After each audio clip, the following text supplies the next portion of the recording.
Почитувани гледачи, добро вечер. Добре дојавте во уште едно издание на Јаде Бурејк на Сител 3 телевизија. Вечерва имам гостин во студиото, Ниче Димовски. Господин Димовски, добро вечер. Добре дојдовте повторно во емисијата. Последен пат се сретнавме пред вашето заминување, кога тргнавте да ја пишувате вашата трета книга, која сега и веќе излезена, ќе можеме и се незе да поразговараме. Она што сакам на гледачите да им го кажеме, што вие, вашиот живот, вашата пасија покрај она професионално што се занимавате, но вашата страст ја насочивте кон Александар Македонски, кон неговото дело.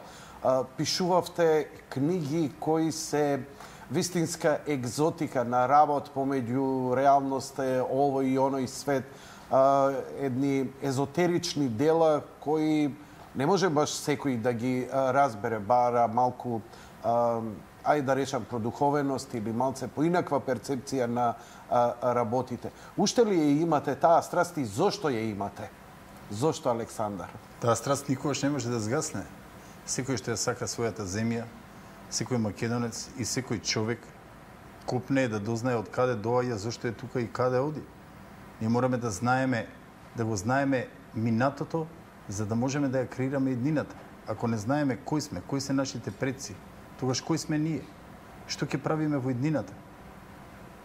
Само би биле една аморфна маса која би се изгубила по сите меридијани на светот, како и што тоа се случува досега. Распрскани сме секаде по светот. Чи мораме да знаеме кои сме, што сакаме од животот, што сакаме од нашата земја, што сакаме од нашата влада, од нашите пратеници, министри. Значи го дадеме најдоброто од себе, за да може да помогнеме оваа држава да направиме држава која ќе биде прва меѓу првите. Вие не сте ни историчар, ни археолог, вие сте писател и човек кој пишува со емоции. Како би го дефинирале, каков е вашиот пристап кон сите овие работи? Од која перспектива вие, дали е тоа некоја внатрешно чувство или е тоа комбинација и на проучување на историја, и на археологија, компаративно од другите истражувања? Како пристапувате кон согледување на ликот и делото на Александар? Се работи за сублимат, значи сублимирам повеќе науки, а се што пишувам со многу љубов. Ниедно зло не може да одолее на љубовта бела. Така да и моите најголеми непријатели ми се многу добри пријатели, затоа што не може да се борат против љубовта. Ја едноставно си ја сакам мојата земја, го сакам секој македонец, го сакам Александар Македонски, нормално Филип, моите предци, и секогаш велам. И најлошиот македонец е подобар од 100 тугинци и непријатели кои не ја сакаат Македонија. Верувајте. Сакавте на стартот да пуштиме, донесовте некој видеоматеријал, ја не сум го видел. Сакавте да се пушти. Зашто се работи? Што е тоа што ќе го видат гледачите наши сега? Тоа е рецитал за Александар Македонски, кој го имам објавено во втората книга во Вистината за вечноста, во кој тој го најавува доаѓањето во Македонија, всушност се објаснува нешто што се случува, значи ставање на споменикот негов и на крај завршуваме со отварањето на неговата гробница. Всушност тоа е рециталот. Тој самиот, значи неговиот дух го најавува тоа. Така е рециталот. Одиме да го слушнеме, режија.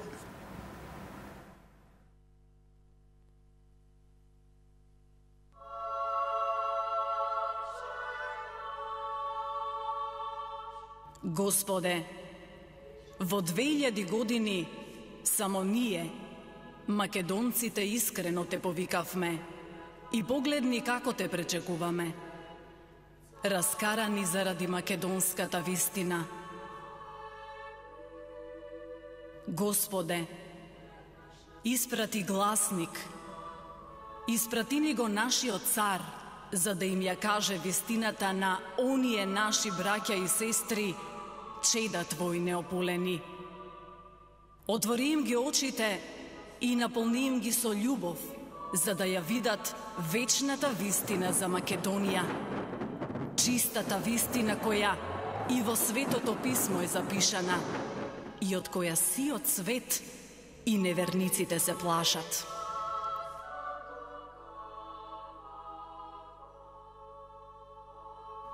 Јас, Александар III Македонски. 2300 години чекав да се разбудите и да ја видите вистината. Чиста, неменлива. Ете дојдов и ја доведов вистината, за да видите кои сте, од каде сте и зошто сте македонци. Потомци мои, за вистината очи се потребни и затоа еве ви очи од беласица, очи од оние кои ослепени патот си го најдоа за вие, да ја осознаете вистината, бидејќи навреда за животот е живот заспан да се живее.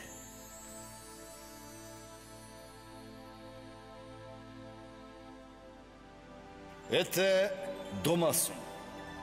За вистина на цел свет пред очи дома сум. Во Македонија, каде Светото писмо за прв пат се отвори и вистината белден виде. На апостолот Павле насоне му се појавив и кај нас го повикав, кај оние кои ја љубат вистината. Затоа на коринтијаните им рече: љубете го Бога, колку што го љубат македонците. Само одродените неа љубат, бегаат од неа, се срамат и само нечестивите тугинци грабаат по неа, ја пустошат, се плашат од големината на македонската вистина, што јас за вас ја сочував.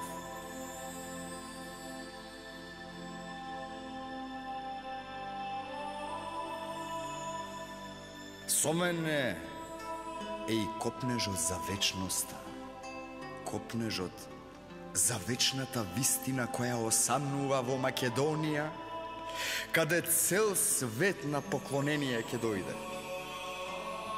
Дојде времето македонско и затоа да си простиме, да се прегрнеме и обединети да извикаме: Македонијо, те сакаме, татковино.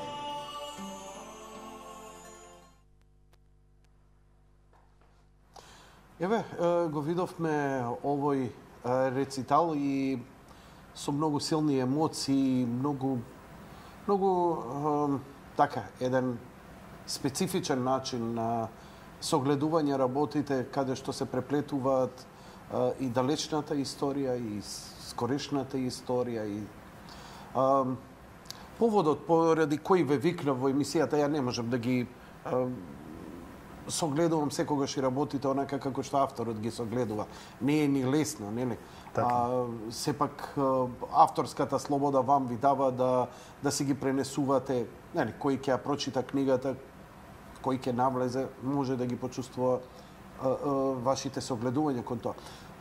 Ја малце сум попрагматичен, но и во исто време респектирам многие како вас кои влегуваат во овие теми не стрикно и екзактно онака како што е определено по наука или по историја, туку по некои други согледувања, затоа што секогаш велам, работата не е секогаш од умот, понекогаш и од срцето. Ме интересира, прочитав денеска една ваша изјава и тоа ми беше инспирација. За еден од порталите ве прашаа во врска со искупувањата кои се случуваат во Грција, каде што грчките археолози најавуваат дека веќе се на прагот на откривање на гробот на Александар Македонски. Па го прочитавме вашиот став. Што го базирате вашиот став? Може ли да објасните целата работа во врска со тоа? Да, ти објавија дека премиерот кажа дека се пред големо сензационално откритие. Новинарите кога го превземаат тоа додадоа дека се работи за гробницата на Александар. Неколку наши медиуми ми побара интервју и го објасни дека тоа не е точно. Тамо не е гробницата на Александар. Прво, по логика, гробница на еден цар не може да биде толку близко до вода. Второ, гробницата е многу посеверно, од причина што пребирањата во тоа време направиле да Олимпија, мајката на Александар, во најголема конспирација го донесе саркофагот и криејќи го од Касандар, го донесе во Горна Македонија. Тоа значи денешна Република Македонија. По смртта на Александар, морам да објаснам, се прават два идентични саркофага. Едниот трга кон Сива, денешен Кајро, а другиот се чува. Наводно се знае зошто да се донесе во Македонија. Ниедна мајка на светот... Се извинувам се чува, но каде се чува? Значи се чува во местото каде што умира Александар. Значи, за да се направи една измама, една мамка, значи, тоа е една голема мудрост. Многу голема е разликата помеѓу итрина и мудрост. Значи, една мудрост. Саркофагот се носи кон Сива и сите нормално мислат дека Александар ќе биде погребан со кочија, се носи, за да може сите да видат дека се носи кон Сива, денешен Кајро. Сите мислат дека нормално, дека тоа е саркофагот. Дека е во Александрија? Да, дека е во денешен Кајро. Дури имаше и А во Каиро, не во Александрија. Добро, се извинувам. Значи, дури имаше и... Рековте не може да биде близу до вода, нели? Затоа не може Близу Александрија. до вода сега ова што го пронајдоа во Грција.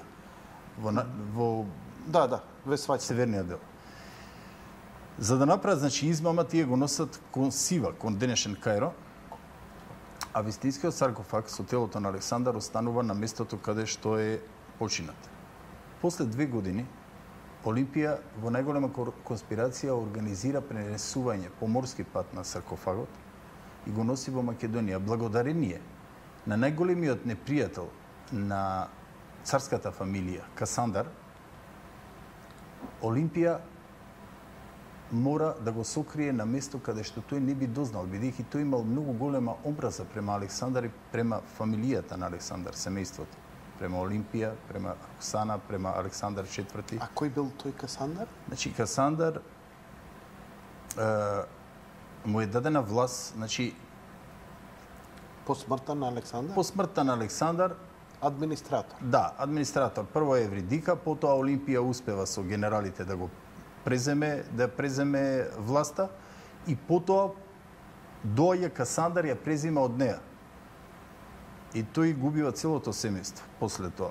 Во периодот кога Олимпија владее, Семејството на Александар. да, семејството на Александар, значи ја убива Олимпија, сопругата на Александар, Роксана и Александар IV, синот, кога имал 13 години, на Александар Македонски. Од Роксана. Да, од Роксана, Александар III Македонски.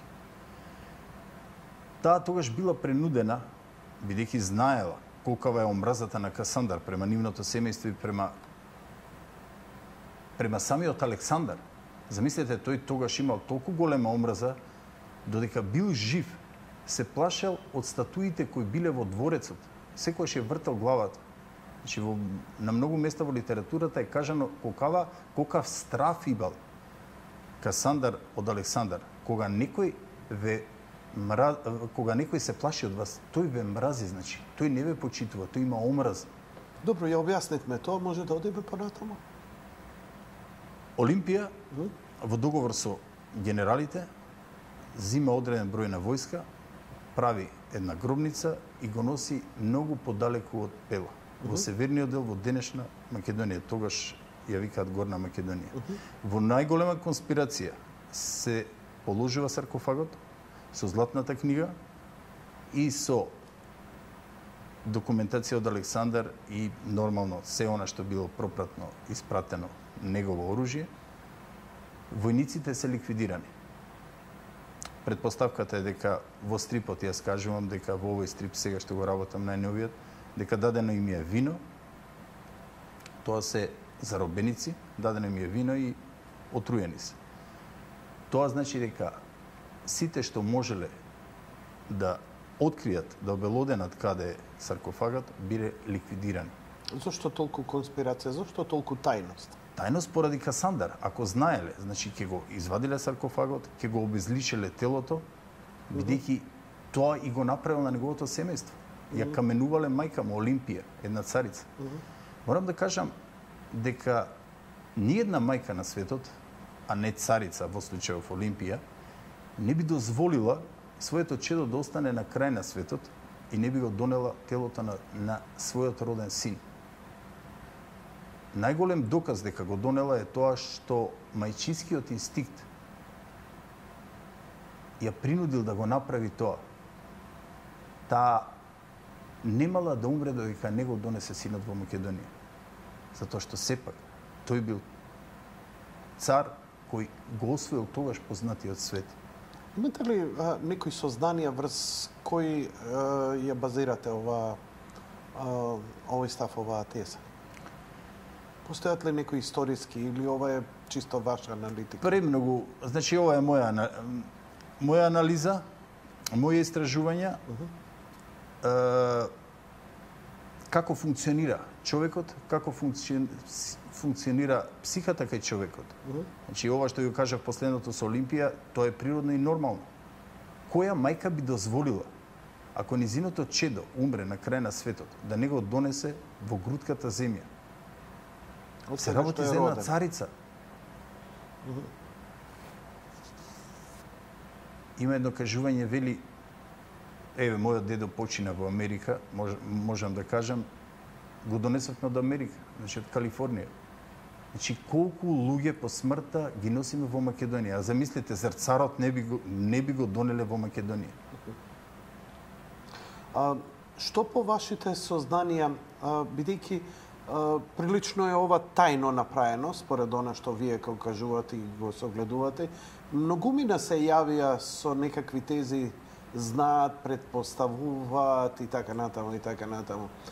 Знае ли, вие излеговте, ако не се сеќавам, гробот на Александар, имавте нели предавање едно и така натаму, но Паско Кузман ништо спомнуваше некои тези дека ако се открие гробот на Александар, тоа ќе биде почеток на нова светска војна и слични работи.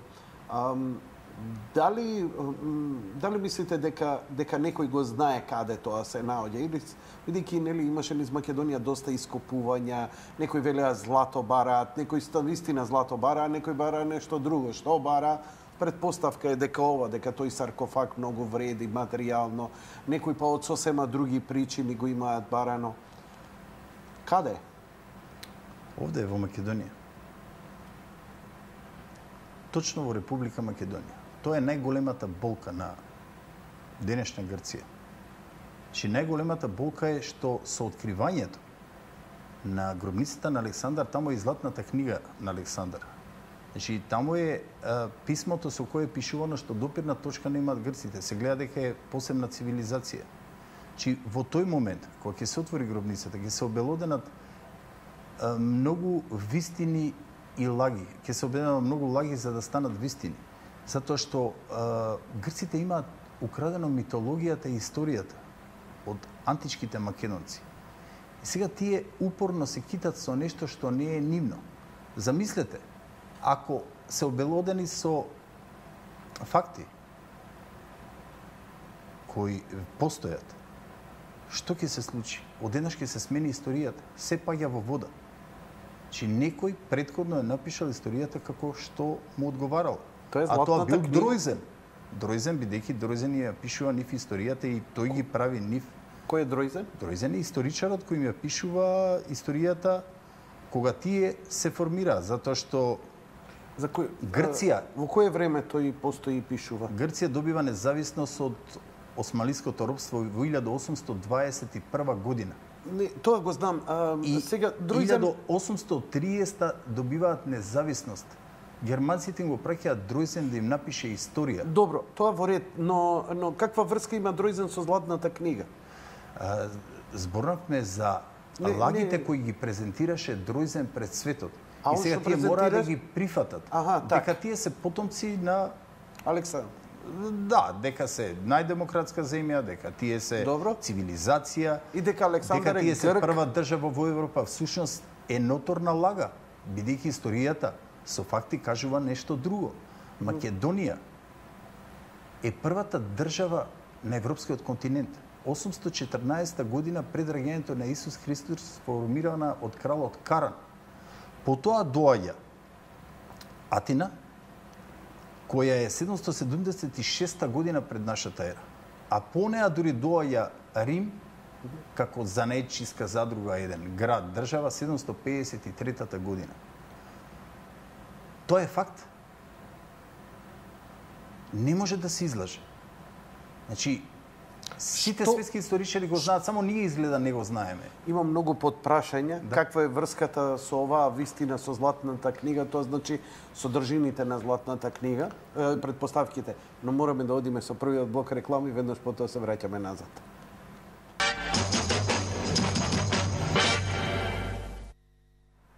Светот се фасцинира од Александар. Нациите се фасцинирани од него. Од друга страна, голема и, како да кажем, антагонизмот спрема него и неговото дело. Она што е Обединета Европа, денеска, он како проект го почнува многу одамна. Обединување на народи, обединување на нација, обединување на држави, иако не можело тогаш да се каже ни ова е држава, ни ова е нација, региони све да ги обедини под една капа, да комуницираат меѓу себе. Па сепак Европа бира еден друг пат, се прогласува римско право и грчката митологија се нашите корени и друго не сака да чуе. Тука ли е онаа основа за тој антагонизам што го имаат спрема она што е дело на Александар Македонски, кој не покорувал, туку интегрирал во себе. Он се борел против војска, но не вршел геноцид, не вршел асимилација, не вршел не бришел народи едноставно. Он само ќе ја обезглави, колку што знам, војската, а потоа сите ги интегрира, ги терал војниците македонци да се женат, да имаат мешани бракови, што е една позитивна работа, дури и денес, како би рекол, за луѓе да се мешаме меѓу раси, меѓу нации, да разликите помеѓу нас се намалуваат. Европа денес е една бледа копија на она што го применил Александар пред 2300 години. Значи, човекот бил навистина космополит, многу голем демократа. Токму и затоа во многу градови го пречекуваат со овации и го пречекуваат како да е Бог, син на Богот Амон-Ра, значи Богот на Сонцето. Дури и во Сива, во манастирот во Сива, кога влегува, тој е првото цивилно лице кога влегува. Само монаси смееле да влезат во тој манастир. Еве и денеска е тој манастир една енигма, каде што се вели дека таму е саркофагот на Александар, име на Discovery, и денес само монаси може да влезат. Тој е пречекан како Бог. Имало причина, бидејќи човекот поседува една големина. Бил многу голем демократ. Замислете, од страната на Персеј се борат 4000 тогашни атињани, што тој претходно ги помилувал и поминуваат од страната на Персеј, се борат против него. Тој може Атина да ја збрише со земја. Тој едноставно не го направил тоа. Денеска ниеден владетел не би бил толку голем космополит како тој што бил. Човекот согледал нешто што едно мокно оружје со кое можел да го обедини светот. А тоа е она што го пишува во сите свети книги, во сите религии. А тоа е љубовта. Секогаш им нудел мир и со љубов да ги решат работите. Оние градови кои не се предале, тој влегувал, ги освојувал и најчесто дозволувал на војската да ги ограби, а некои да ги уништи целосно. и во многу случаи не бил суров, независно од тоа што тие му правеле нему. Тој покажал една големина која ниеден војсководец од ниеден народ не ја покажал. И токму затоа е останат толку длабоко во аналите на историјата. И се уште се проучува принципот на војување во сите воени академии во светот, во јаките воени академии во светот. Добро, знаеме дека во Вест Поинт академија се проучуваат воените успеси на Александар Македонски и неговото нападите по крило, користењето на коњаницата се смета и за основа на современото војување, по чии принципи и ден денеска се војува. Се едно дали ти имаш тенкови или коњи или е пешади или се авиони, тоа се принципите по крила, разбивање, тоа е доста едноставно, но има тука некој што било револуционерно во тоа време со кое успео со многу помалку војници да совладува по големи армии. Така е, значи тој тактичар бил исклучителен. Но и оружјето, замислете да се бориш 17:1 на битката на Гавгамела и да изгубиш 500 војници, а да убиеш 90.000. Причината е во овие орудија што се овде. Кај вас имаше на Discovery, значи ова е сабјата која ја држи тој. Господин Димовски, се извинам, донесе неколку оружја, тоа е оваа сабја. Ја не сум љубител на оружје, но фасцинира предметот. Донесено е копијето кое предпоставувам ова е прилично тешко. Значи, ова може дури да се користи како оружје и ова е копијето. Добро, падна земјата од копијето. Ова е копијето. Паднала и тогаш земјата и во тоа време од копијето. Мојата магнетна. Малце 3D ака да видат. Зошто е моќна ова? Значи ова јаженце што го гледате се става меѓу, ако може да види камерата. Значи кога војувале, го ставале овде на раката, кога го фрлаш копијето, му даваш, значи 50% инерција, кога го фрлаш и со јажево. Значи во тоа е моќта, а цело време дека го носи за да не му падне. Значи моќта на ова копија е во тоа јачината и таа може да пробие и метален штит. Замислете колку едноставно откритие. Тој, значи, имал моќ да направи оружје кое и ден денес ги фасцинира војните академии. И не само моќта во ова копија. Оваа сабја, гледачите може да ја видат на Discovery, покажуваа сабјата на Александар Македонски, ова е автентична од тоа време. Тежиштето е во овој дел. И направена денес, да, но не е стара 2000 години од тоа време, така. Ова е направена. Реплика е, да, копија. Значи, тежиштето е во овој дел. Покажува на Discovery што прави со едно замавнување. Значи, глава на човек ја кине само со еден удар. Не е баш ова демократски многу. Не е демократски, но морало и така да биде. Да. Може да играше и овде ваква сабја и ние ќе имавме држава. Друга сабја е ова. Ова е со едно сечиво, како мачетата, што е најопасното оружје и кај што е прикажан на многу места, тој ја држи оваа сабја.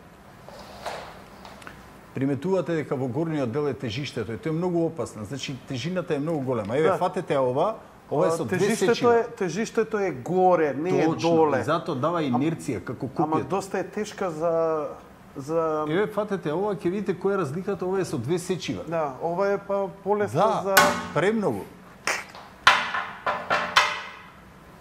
Ќе го скршам стакло. Значи ова е најопасната сабја од тоа време. Најопасното нешто. Слична е на мачета со едно сечиво, а таа е со две сечива. Можат гледачите да видат на Discovery, постојано ја прикажуваат, изборат, значи за сабјата на Александар има и на YouTube. Може да погледаш што прави оваа сабја. Таа прави чуда. Што со ова? Значи во тоа време тие полагале многу енергија, вложувале многу енергија и во откритијата. Значи за катапулти, за стрели, иновации. Токму и во тоа била и моќта. Но ти можеш да имаш било какво оружје.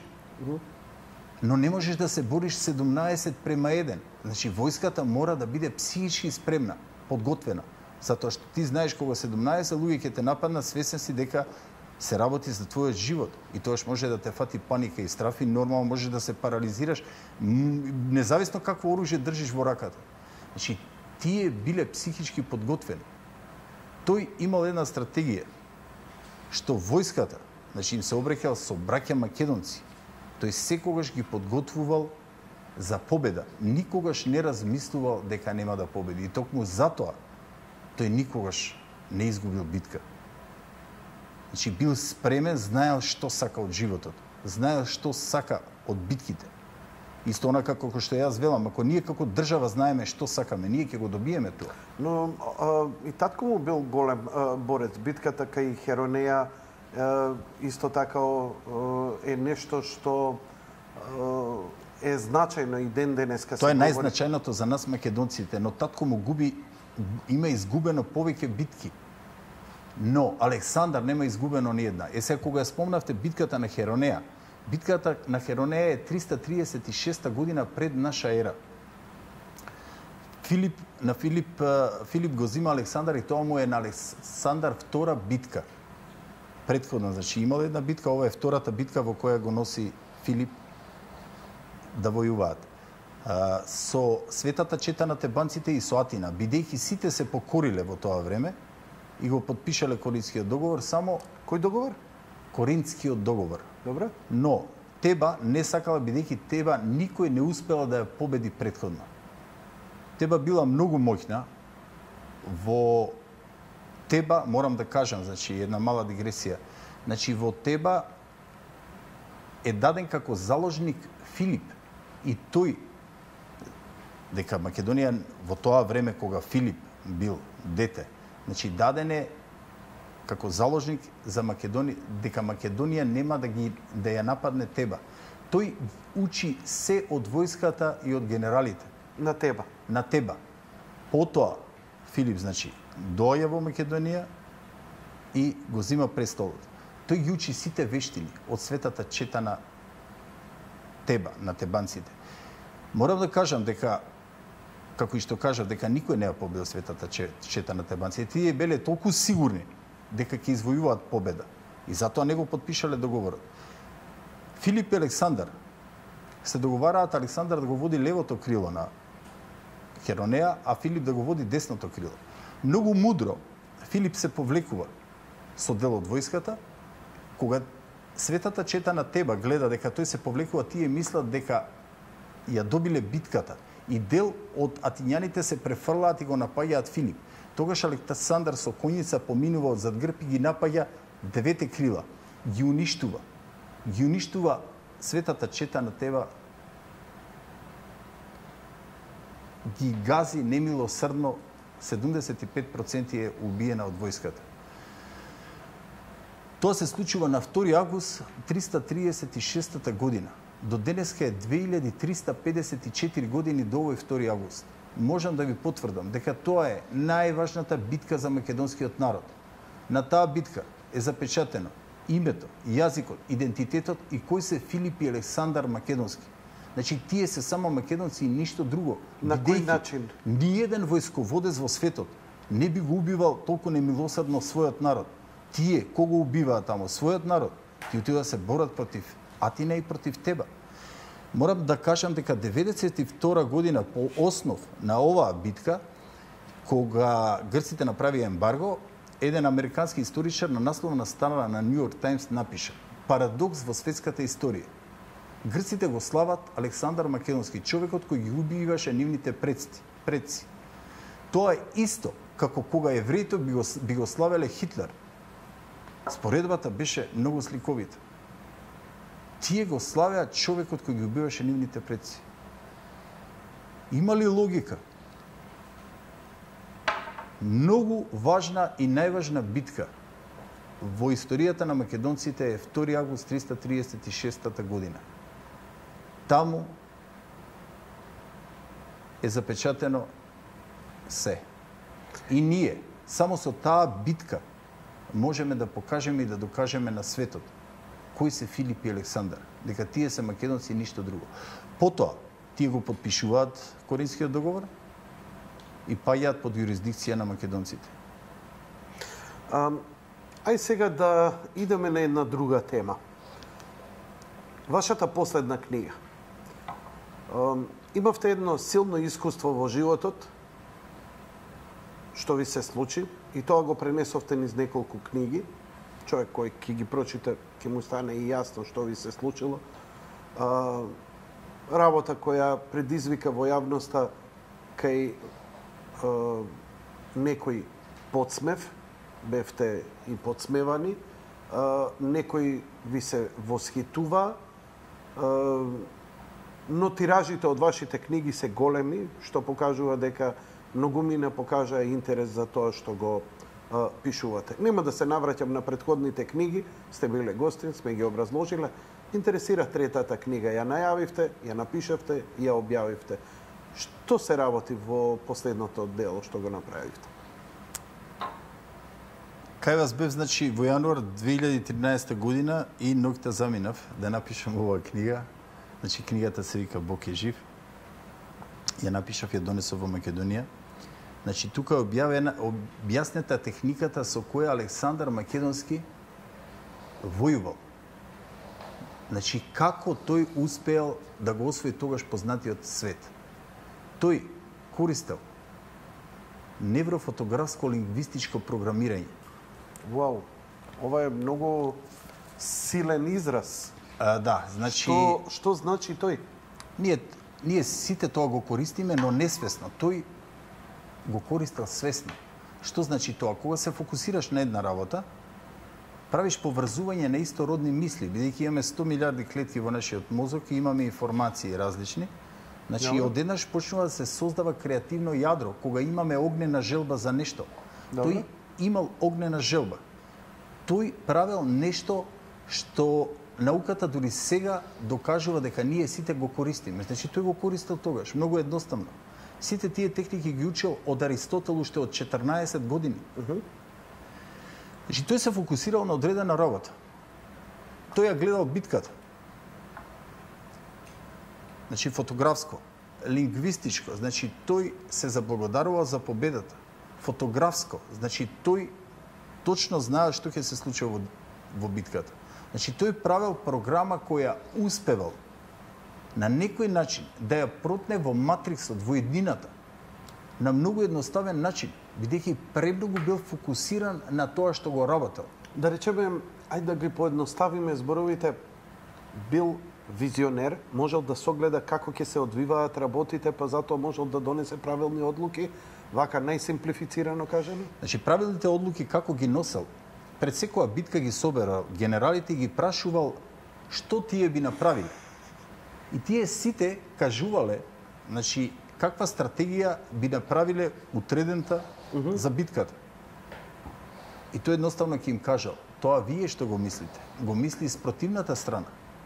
Значи, сега знаеме што тие мислат. Мораме да откриеме нешто што тие не мислат. Буквално тој правел многу јака стратегија, правел фотографско, значи неврофотографско лингвистичко програмирање на битката. Тој знаел каква стратегија ќе направи, како во шах, кога играте шах. Значи, тој знаел кој потек спротивната страна ќе го повлече и тој однапред бил спремен. Значи, тој буквално многу мудро ги намамувал да го направат тоа. Ако гледате битката на Гавгамела, значи тој оди на десната страна, тие мисла дека тој ќе нападне од таа страна, префрлаат тие дел, одеднаш другиот од другата страна напаѓа како битката на Херонеа. Значи, на некој начин применувани се многу мудри потези. У боксот, извини, вака ја малку ајде на шега да не бидеме толку камерни, тоа се вика она лажњак која ќе ти цивне и мислиш дека ќе те удри од едната страна и го добиваш од друга страна. Во бокс сме го виделе, но тоа претежно на инстинкт се работи.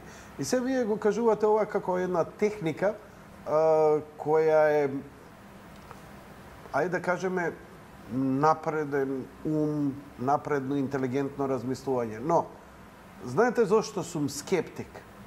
Александар, од кога тргнува во своите походи? На колку години? Кога тргнува да го освојува светот? Колку години он има кога тргнува со војската? 336-та е битката на Херонеја, тој е роден 356. Значи Колку на години 20 години тој се бори на Херонеја. И јас сакам да На прашам. 20 годишна возраст. Значи, за развивање на едни такви, предпоставам дека во вашата книга говорите и за таа Фотографско-лингвистичко невропрограмирање. Так. Предпоставувам дека за да се постигне такво нешто, потребен е тренинг, потребно е напор, потребно е човек да се вложи во такво нешто. Најдобриот учител, Аристотел од 14 години. Замислете, од 14 години е под негова контрола. А мислите дека Аристотел он го учел затоа што велам, ајде млад човек не се посветил на некаков духовен развој бидејќи војувал цел живот.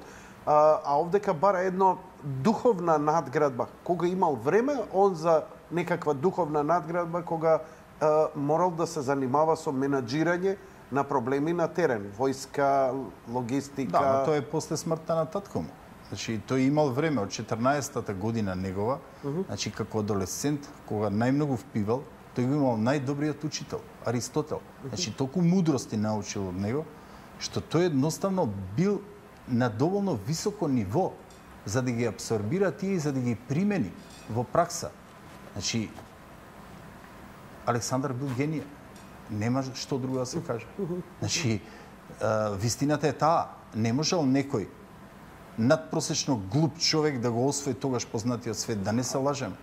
Секако, типот дека бил генија. да, И овие нешто. саби, овие копија, значи овие орудија, многу од орудијата катапулти со стрели, значи што тогаш биле измислени. Голем дел се негова визија. Ова со копијата има една фасцинација. Фалангата кога напредува, оди со систем на бидејќи нели до тогашното војување војувал само предниот ред, додека не дојде ред на вториот ред. Многу практична една работа, ги следев. Тој се и предавањата на Вест Поинт академијата меѓу останатите. Он успевал, значи групата да фокусира силен оган, значи она што го викаат денеска, нели, современото оружје, фокусиран оган, многу силен, значи убиствена сила на многу мал простор со тоа што сите редови наназад не, значи, дисперзирани, туку збиени еден позад друг, да може да функционираат со долгите копија. Копијата последниот ред биле дури и по 5 метри, ако не се лажам. да. Што било фасцинантно, прво и тешко за манипулирање и за носење, но кога ќе се спуштиле сите биле во еден ред, предпоставам, и тоа било прилично убоито за, не знам, коли, коњи, кога навалувале со инерција многу, бидејќи едно копие тешко дека може една кола, еден коњ во налет да го запре. Па имаше една интересна теза, еден гледач се јави во моја емисија, вика, а од каде тие копија од 5 метри? Кои се тие дрва од 5 метри? Дрен, калемен дрен. Кои се тие дрва од 5 метри, вика, ќе ги најдеш за да направиш силно, издржливо и јако копие. Морам да повторам. Калемен дрен. Значи го имале тоа дрво. Значи фалангата е користена како клин. Не постоела војска и на Ис, и на Граник, и на Гавгамела. Каде ќе се појавила, таа имала моќ да пробие.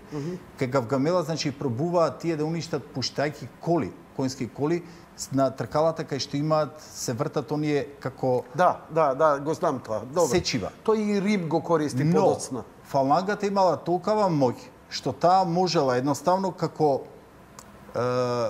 ајкула ја отвара устата, тие влегуваат внатре, значи се двојат лево и десно, тие влегуваат внатре и најнормално овие ги пропуштаат да ги поминат и потоа ги убиваат од зад грб. Премногу едноставно. Значи толку едноставни работи, моќта е во едноставните работи, но кој да се сети? Колумбово јајце.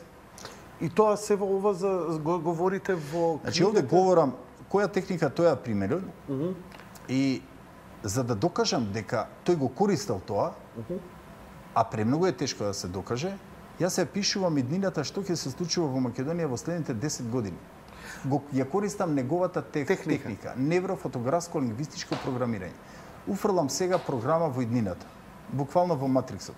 Ако се ова се случи во оваа книга, што е напишано, никој не може да каже дека тоа не е вистина, бидејќи никој не може да напише иднината. Јас тврдам за мене. Значи, јас не сум пророк, јас не сум Нострадамус. Значи, јас само објаснувам техника која е користена во тоа време, која ние денес можеме да ја користиме. Зашто ви ја користите? Повторете уште еднаш како ја нарекувате техниката? Значи, неврофотографско лингвистичко програмирање. Значи, таа техника која е тогаш користена, можеме да ја искористиме сега, да ја промениме колективната свест и да направиме една од најмокните земји во светот.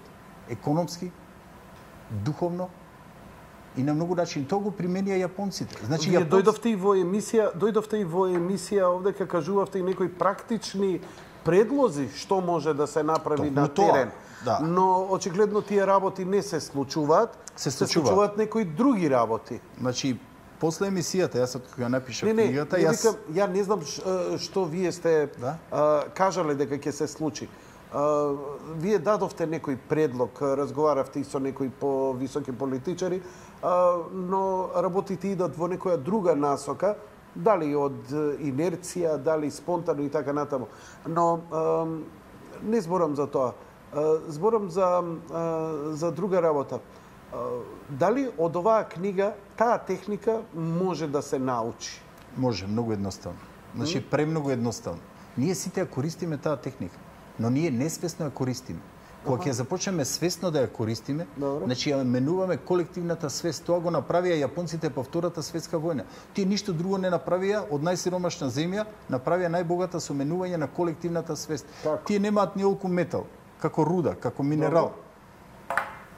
Тогаш? А тие се извозници на најмногу железни производи, метални производи. Увезуваат, да речеме, 1 тон за $100, го извезуваат за 100.000. Кој е тие тој начин променија колективната на свест. менување на свест? Начинот на менување на колективната свест е во тоа да ние станеме свесни колкава е нашата моќ.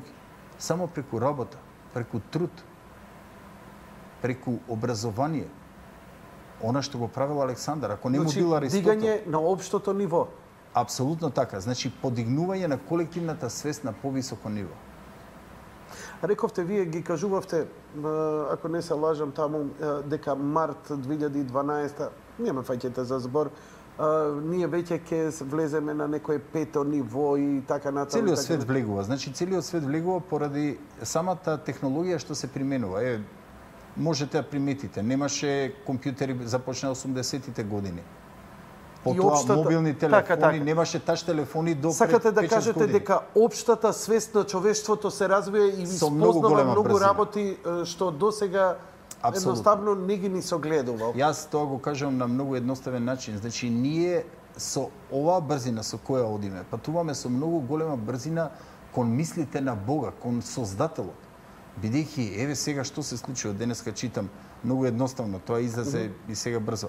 Значи, можете умрен човек, неколку часа од како е починат, вие да го вратите и да го оживите. Премногу едноставно. Значи, температурата му ја симнувате на 20 степени, му се менува целата крв и вие го враќате во нормална состојба. Значи, применувано е на животни. Првиот ден животните се во една така Малце летаргична морбидно ова, состојба. господине Димовски. Еве, има денеска на многу портали, може да прочитате, да видите, значи, Малце морбидно. колку е отидена целата технологија. Каде е тогаш душата, тогаш се прашувам. Ништо, душата повторно ќе се врати во телото. Тоа е најнормално, она што го пишувам јас во книгите. Значи, душата ќе се одвои во моментот на умирање, но таа Вие ќе се имавте врати. некое слично искуство. Ако не се Токму и лажам. затоа имам храброст да го кажам тоа. Јас точно знам што се случува. Значи, душата се двои. Тоа Вие го бевте- пишуваат и двајца професори. Можам да кажам, вие бевте во клиничка смрт, имавте такво искуство. Да. Така, и мислам дека првата книга е импресиите Втората втората книга се импресиите од вие, ако не се лажам, јасно се сеќавате на тоа што ви се случува. Премногу јасно. Значи, како некој да ве врзал за столица 1000 пати да ве натерал да гледате еден исти филм. Тоа што јас го напишав по 6 месеци го потврдија двајца врвни научници, Стюарт Хемеров и Роджер Пенроуз од Оксфорд и од Аризона. Значи, тие потврдија и сфрлија, значи, нова научна теорија во која велат дека душата постои. Ние сме бесмртни. Значи, ние никогаш не можеме да умреме како информација. како енергија. А да, тука се Се двои согласувам. само физичкото тело и ништо повеќе. Апсолутно. Токму и затоа тврдам дека ако вие физичкото тело го вратите, Апсолутно се душата, согласувам. информациите кои се во Не пинеалната сгашува. жлезда, во микроцевчињата, таа повторно се враќа во телото. Само треба мозокот да не остане без кислород. Господине Димовски, знаете што, на моменти понекогаш ми делувате премногу екзотични и езотерични, но бидејќи сум многу попрактичен, така, астрономија и... Но ево ово последниот податок да ви го кажам. Во големата расправа помеѓу Стивен Хокинг и еден негов, ајде да речем, следбеник и така натаму, исто така научник, Нобеловец, имаше долгогодишна расправа во научниот свет дали информацијата исчезнува некогаш некаде. По тезите на Стивен Хокинг, многу силни, многу издржани, во црната дупка сите информации исчезнуваат поради гравитацијата, губењето на сето тоа, на времето и на просторот и под огромните притисоци дека материјата, времето и просторот исчезнуваат и информацијата како таква исчезнува. Другиот Нобеловец му ја сруши таа теорија, Стивен Хокинг го призна и рече информацијата е вечна и таа постои. Проблем е само сега да согледаме кај се наоѓа. Науката, последното научно, мораме да идеме со реклами, сакам да финиширам со дека последното научно, значи не езотерично, научно тврдење, дека секоја информација во универзумов, али не велам само ние што сме помислеле, што сме кажале, што се родила звезда, што се случило во универзумов за овие 15 милиарди години, стои на крајот на универзумот. Сите информации се собрани и постојат. Се ежев кога го читам, искрено да тоа е точно. Одиме со вториот блок реклами, едва и чекам да слушнам вашите објаснувања и размислувања за ова. Господин Димовски, завршивме со информацијата не се губи. Токму така. Значи, тоа е најголемата вистина во универзумот. Информацијата никогаш не се губи. Тоа го потврдуваат и овие двајца научници кои ги спомнав. По нив, значи, дојдоа многу научници кои веќе потврдија нивната теза. Се работи за една научна теорија која ќе биде теорија се до незиното докажување, но сепак има храброст некои научници за да ја исфрла таа теорија како научна теза и да застанат позади тоа, дека информацијата не се губи, затоа што информациите на секој од нас се наоѓаат во микроцевчиња, кои по нашата смрт се одвојуваат. Она што јас, моето искуство покажало, што сум видел,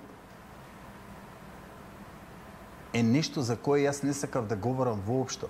14 години не говорев за тоа. Морав илјадници книги да прочитам и да направам сублимат на многу науки, квантна физика, квантна хемија. А цело време памтевте што ви се случи? Не да памтев, значи до крајот на животот јас не можам да ги избришам тие информации. А што мислевте тога? Што се тие слики и тоа што го доживеавте? По тоа што го доживеав, значи откако јас умрев, откако се одвоив од телото, значи јас мислев дека тоа само илузија на подсвеста на мозокот, бидејќи подсвеста може да го направи тоа. Во последните моменти на смрт, кога паѓате во клиничка смрт. И науката го покажала и го докажала. Го докажува тоа. Добро. Значи тоа е наплив на енергија и ви поминуваат сите слики. Каде е разликата во она што? Разликата во она што се случи, јас се одвоив едноставно астрално од моето тело. Ја бев свесен дека умрев. Значи јас влегов во еден простор каде што не постои време и простор. Каде што бев на 5 метра пред Исус. Значи комуникацијата се одвиваше телепатски. Сите информации беа задржани, бев свесен дека сум умрен, тоа воопшто не ми предизвикуваше никакво чувство на болка, бидејќи таму комуникацијата е телепатска, мисловна, преку мисли. Не искажливе. И таму не постои ни една злонамерна мисла. Значи се е љубов. Значи таму е царството на љубовта. Бидејќи она што го знам јас, гледајќи во очите, го знаете вие. Она што вие го знаете, го знам и јас. Значи, размена на информации со огромна брзина. И вие ги знаете сите работи.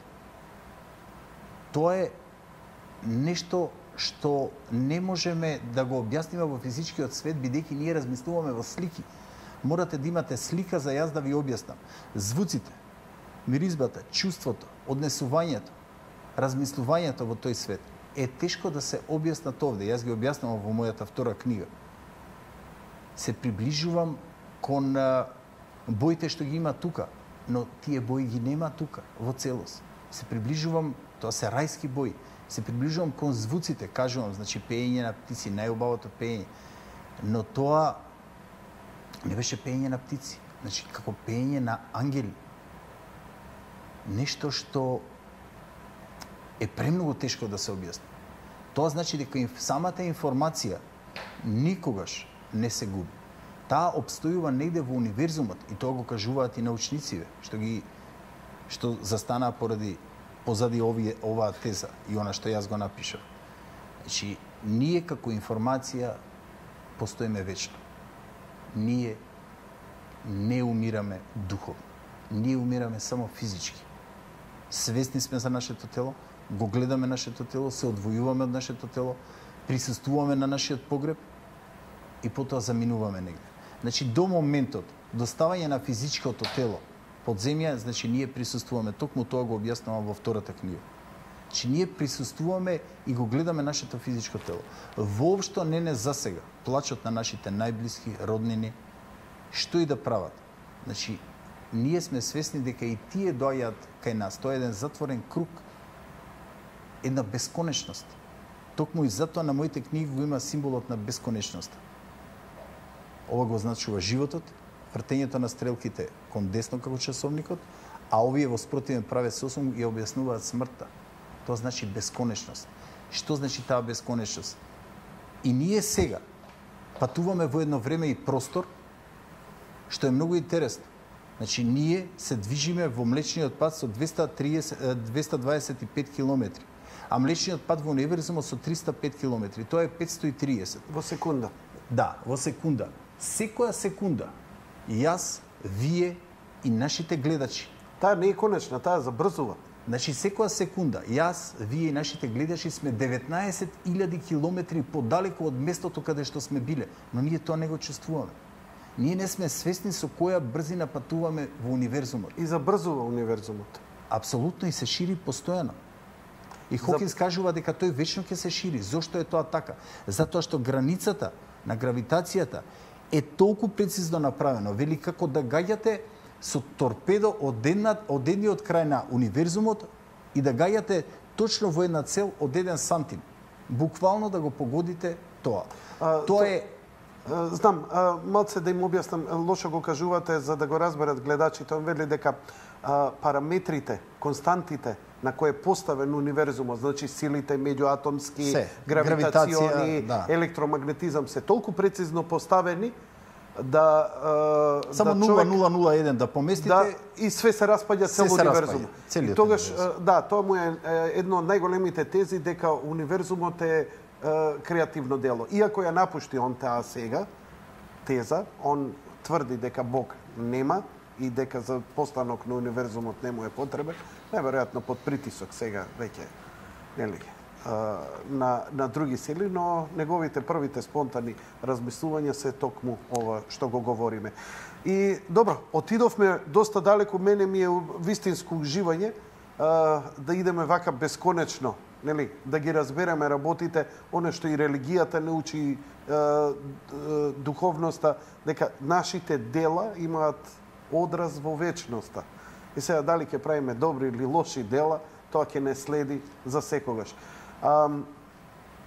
Ние како македонци, наследници на Александар Македонски... Би може ли само да довршам околу Хокинс само една работа? Добро.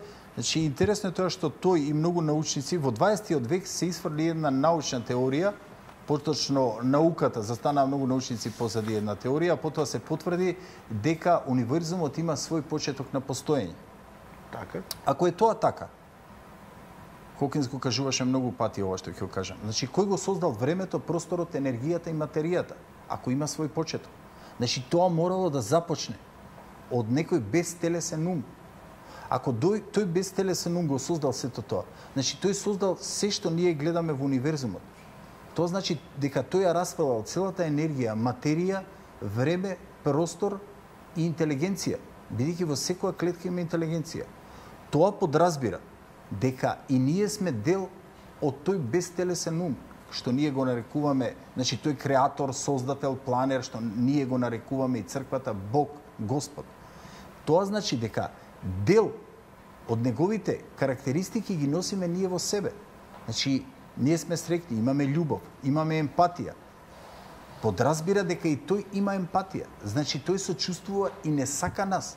Но ние сме на премногу ниско ниво на поимање на нештата, за да тој дојде и каже, да, јас сум создателот на универзумот. Зошто и тоа би го правил? Кога тој е над сите природни закони, нема потреба да го прави тоа.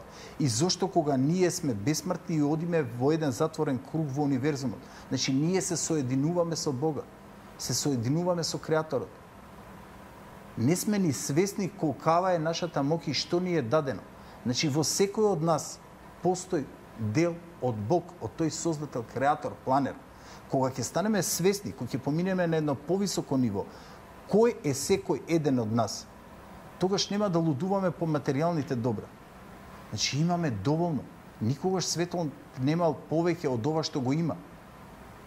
Во претходните, во првата, во втората светска војна, значи била невидена сиромаштија, сега имаме многу повеќе и секој ден сакаме се повеќе и повеќе. Значи ние со пари, со материјалното сакаме да ја купиме среќата, бидејќи внатрешно многу малце луѓе се среќни.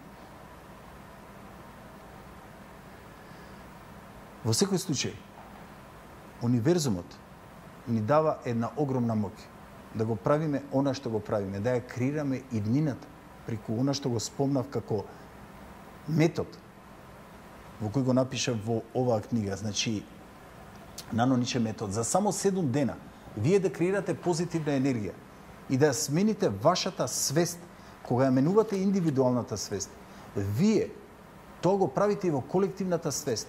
Не може ниедно зло да одолее на љубовта. Ако вие и на најголемите непријатели им возвраќате со љубов, тие еден ден ќе се покорат на вашето знание, на вашата моќ. Тоа е моќта, да ние осознаеме колкава моќ имаме секој од нас и зошто ние тоа не го користиме.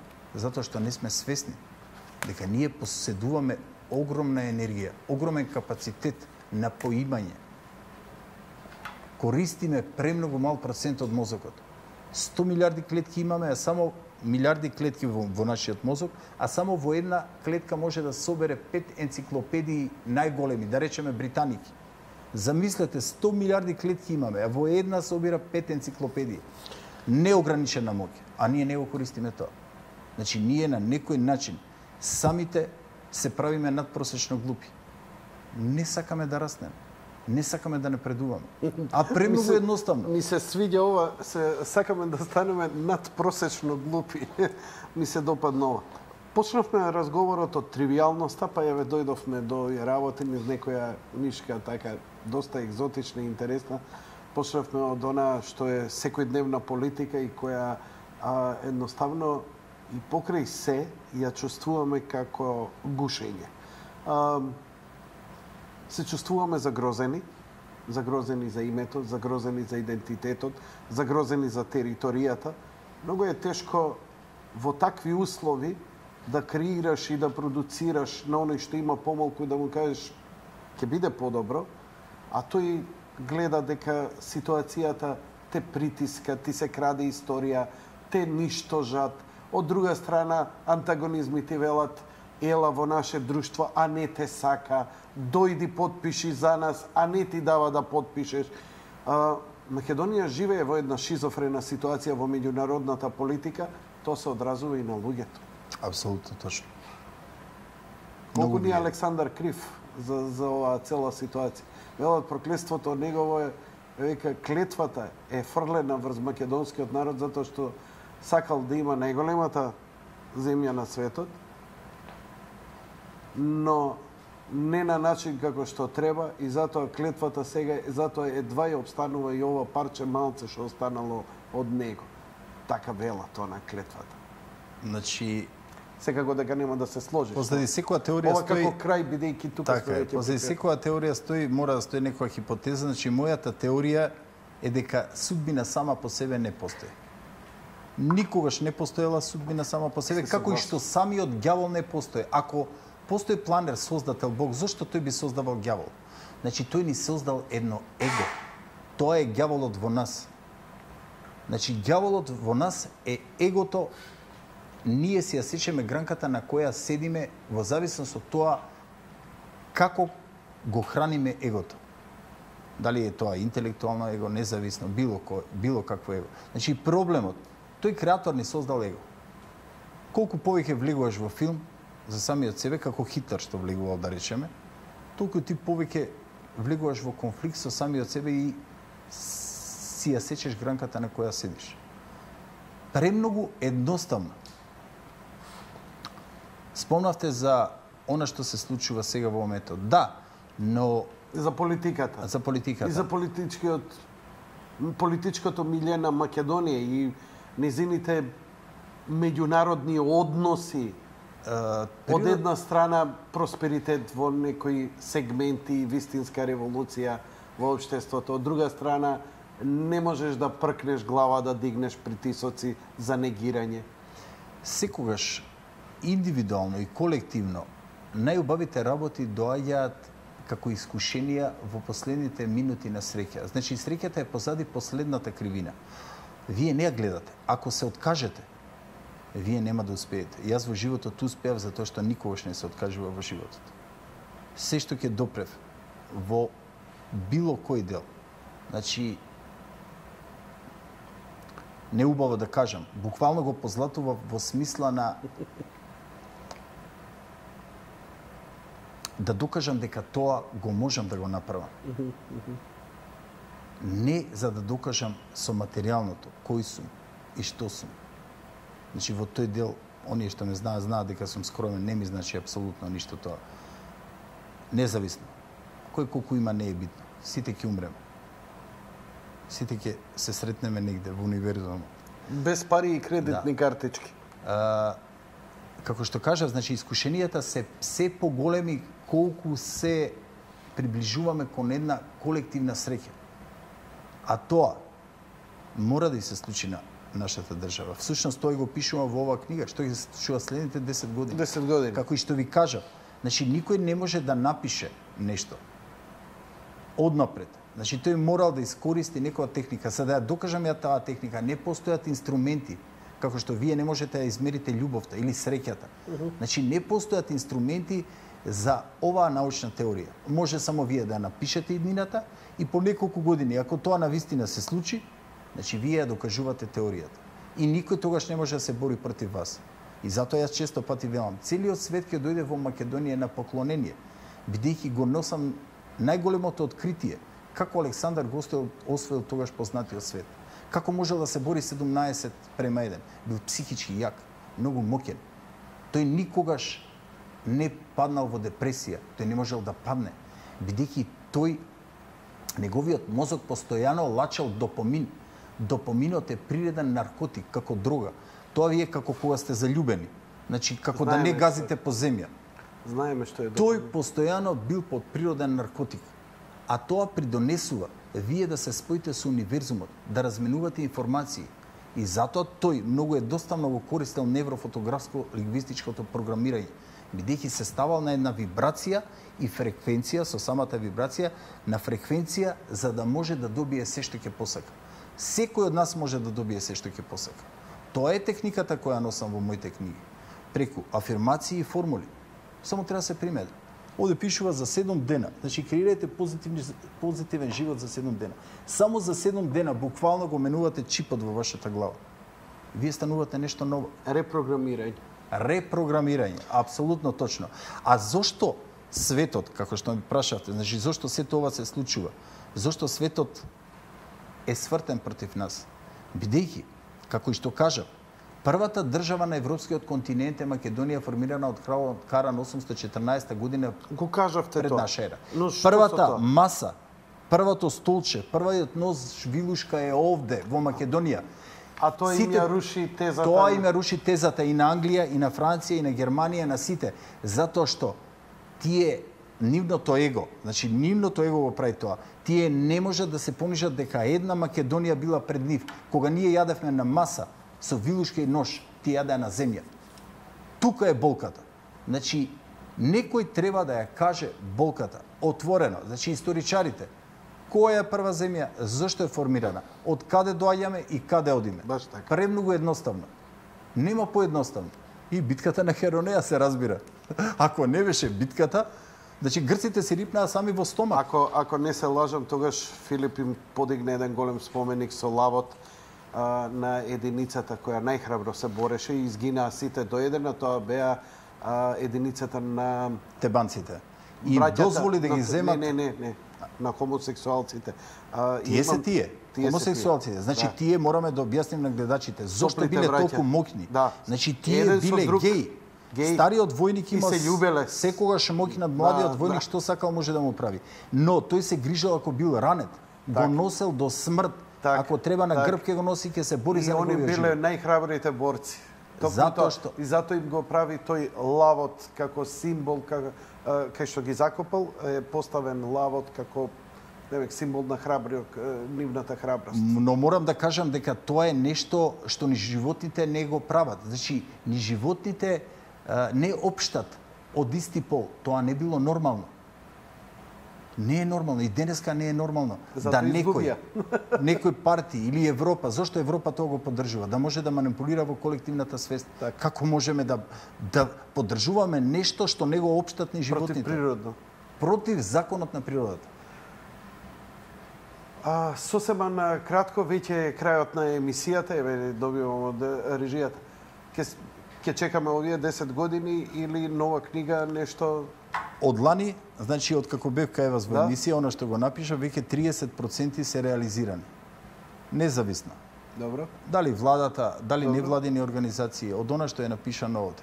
Значи јас не можам... Кој ќе се оствари све 100%, ќе иде нова книга или веќе завршена приказна? До голема Богородица 2022 се што е овде напишано треба да се оствари. Ајде да видиме. Овде е напишано дека ќе се открие гробницата на Александар Македонски овде во Македонија. Тогаш целиот свет ќе дојде во Македонија на поклонение. Стојам позади мојата теза. Стои која година ќе биде тоа? Или 2022 до 2020 голема Богородица ќе се реализираат сите. Околу 50 на работи се на локално ниво, има и на глобално ниво, сега да не објаснувам, но за на локално нас се интересира што ќе се случува со Македонија. Ви благодарам. Војни ќе нема, тоа е најбитно. Тоа прво го пишувам. Ќе се утне војнава, значи Трета светска нема да се случи. Не, мислам војни во Македонија. Ке куртулиме, значи. Ке куртулиме. Многу ви благодарам за гостувањето. Почитувани гледачи, тоа беше се за вечерва. Мене ми е жал, ова е сепак летна шема. Очигледно дека со господин Димовски можевме уште цел час да истуркаме заедно. Но во некоја наредна прилика на истиве теми мене би ми било прилично интересно, ако и вам. Во најкраток можен рок на YouTube ќе ставиме репризата да можете да ја погледнете, а секако ќе имате уште 2-3 репризи во наредниот ден од емисија. Тоа беше се за вечерва, лека ноќ и пријатно. Благодарам. Пријатно.